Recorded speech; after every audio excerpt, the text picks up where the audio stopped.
मैं दोस्त के घर शादी में गया था। वहाँ उसकी चाचा से मुलाकात हुई। मैंने पर डोरे डालने चाहे तो वो खड़े करने लगी। दोस्तों, मैं आपका दोस्त विशु। मेरी पिछली कहानी थी ठाकुर ने कर कर्जा वसूल किया। अब मैं आपके लिए फिर एक नई कहानी लेकर आया हूँ। मेरे दोस्त के गांव में उसकी बहन की शादी थी। उस शादी के लिए उसने मुझसे कहा कि तुझे शादी में चलना होगा। मैं भी मान गया। बारिश का दिन था। हम ट्रेन से गांव के चल दिए। शादी वाला घर था तो मेहमानों का आना लगा था। घर बहुत बड़ा था। सबको रुकने के लिए अलग अलग कमरे दिए गए थे। ऐसे ही एक नया जोड़ा उस घर में दाखिल हुआ। उस जोड़े को देखकर मैंने मेरे दोस्त से पूछा, ये कौन है? मेरा दोस्त बोला, ये मेरे दूर के चाचा चाची हैं। इनकी शादी पिछले साल हुई थी। मैं उसकी नई शादी को देखता रहा। उसकी चाची बड़ी थी। मैं उसके को घूरे जा रहा था। उस फिगर को मैं बड़ी ही से हार रहा था। मेरा का बन गया। ये बात उससे भी पी नहीं रही। उसने भी मुझे देखा, फिर गुस्से से आंखें बड़ी कर ली। पर मैं कहाँ मानने वाला था। मैं मुस्कुरा दिया। वो गुस्से से भरा चेहरा लिए अपने कमर में गई। मेरे में वह घर बना गई थी।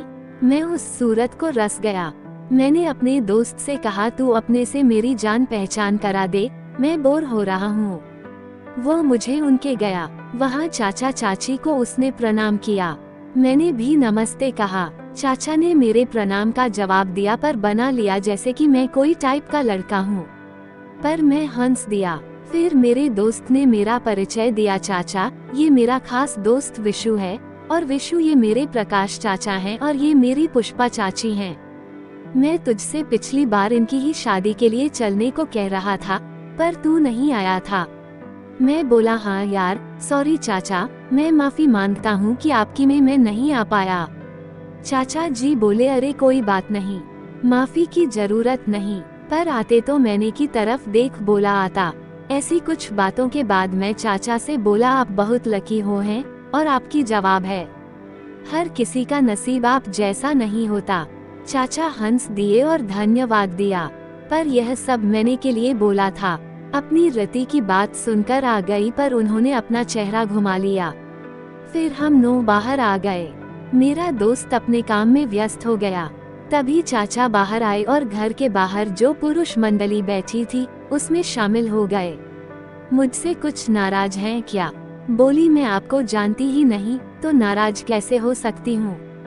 मैं बोला, अभी तो हमारी पहचान हुई थी।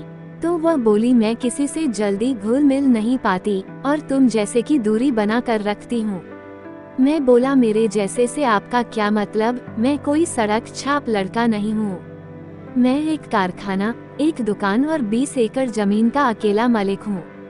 हमारी हवेली इससे दुगनी है। मैंने इसी तरह की 2-4 बातें फेंक दी। उसके पर चमक आ गई।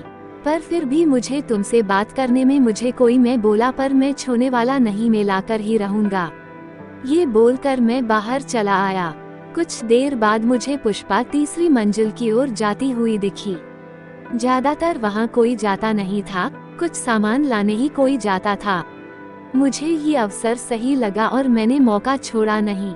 मैं भी उसके उसी समय बारिश शुरू हो गई थी। सब लोग बाहर का सामान अंदर लाने में लग गए। उसी दौरान मैं उसके करीब पहुंचा, तब तक बारिश तेज हो चुकी थी। वह थी। मैंने के लिए उसे उसने मुड़कर देखा। मुझे देखकर उसने आंखें बड़ी कर ली और बोली, तुम यहाँ क्या कर रहे हो? मैं बोला, मैं आपकी मदद के लिए आया हूँ। वह बोली, मुझे तुम्हारी मदद की जरूरत नहीं है। मैं बोला, मुझसे खफा क्यों है? मैंने आपका क्या बिगाड़ा है? मैं तो आपकी हो गया हूँ।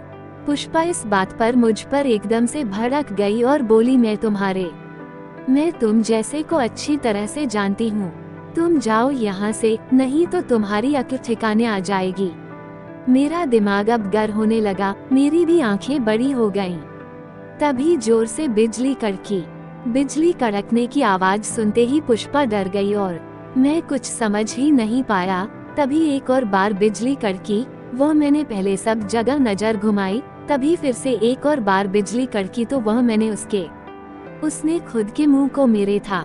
उसके मैंने अपने एक बिजली बीच बीच में कड़क रही थी। मैंने अब तक, मैं कसम से पुष्पा एक हूर थी।